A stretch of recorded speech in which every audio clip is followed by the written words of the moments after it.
तो हरियाणा के बाद अब बात जम्मू कश्मीर की कर लेते हैं। क्या जम्मू कश्मीर में बीजेपी का नया कश्मीर का नारा कामयाब नहीं रहा? क्या काम करने के बावजूद नतीजा बीजेपी के पक्ष में नहीं आ रहा? यह सवाल इसलिए क्योंकि जम्मू कश्मीर में नेशनल कॉन्फ्रेंस और कांग्रेस की सरकार बनने जा रही है। बावजूद इसके बीजेपी के लिए इस हार में भी जीत छिपी है।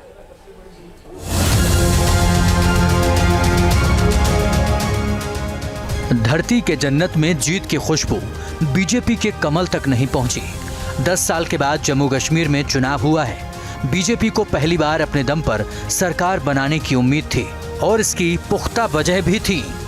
धारा 370 का हटना, पत्थरबाजी और आतंकवाद पर काबू करना, जम्मू और कश्मीर दोनों इलाकों के लिए खजाने का मुंह खोल देना।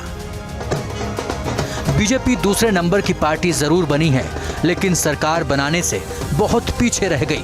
यही वजह है कि नेशनल कॉन्फ्रेंस को जम्मू कश्मीर में सियासी संजीवनी मिल गई है। फारूक अब्दुल्ला की पार्टी कांग्रेस के साथ मिलकर सरकार बनाने जा रही है और उमर अब्दुल्ला की ताजपोशी की तैयारी हो रही है और बीजेपी को मंथन करना पड़ रहा है।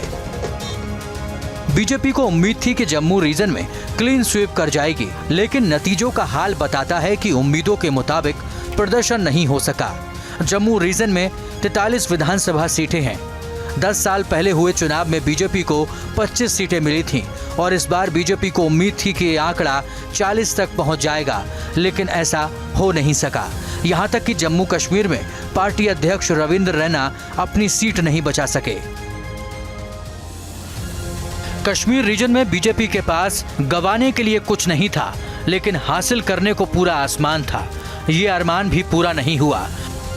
कश्मीर इलाके में विधानसभा की 47 सीटें हैं, लेकिन यहाँ नेशनल कॉन्फ्रेंस का परचम लहरा है। कश्मीर की बदौलत नेशनल कॉन्फ्रेंस कांग्रेस के साथ सरकार बनाने जा रही है। यही वजह है कि बीजेपी के हाथ से जम्मू कश्मीर पूरा का पूरा निकल गया। कश्मीर में बीजेपी की एक और मुश्किल सामने आई। बीजेपी को भरोसा था कश्मीर में वोट अलग थलग पड़ जाएंगे तो कुछ हद तक मदद मिल जाएगी।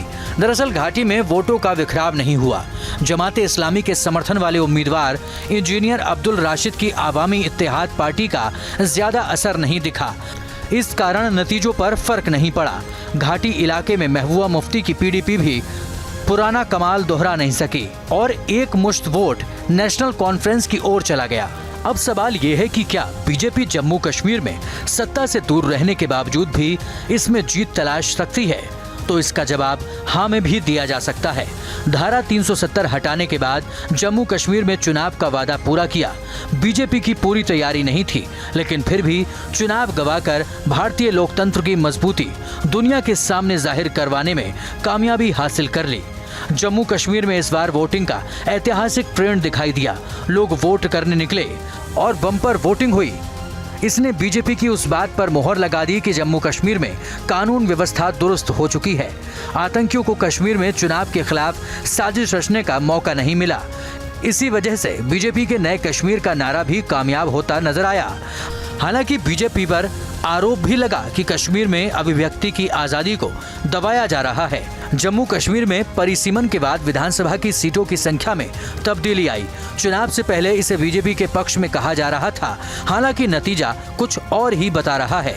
जम्मू कश्मीर में अनुसूचित जनजातियों के लिए 9 सीट आरक्षित की गई, जबकि अनुसूचित जाति के लिए 7 सीट को रिजर्व किया गया।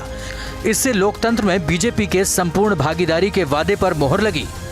बीजेपी के लिए जम्मू और कश्मीर में चुनावी नतीजों का फर्क समझना मुश्किल नहीं है, लेकिन इतना तय है कि धरती की इस जन्नत का भरोसा जीतने में बीजेपी को न सिर्फ और ज्यादा मेहनत करनी होगी, बल्कि रणनीति में भी बदलाव करना होगा।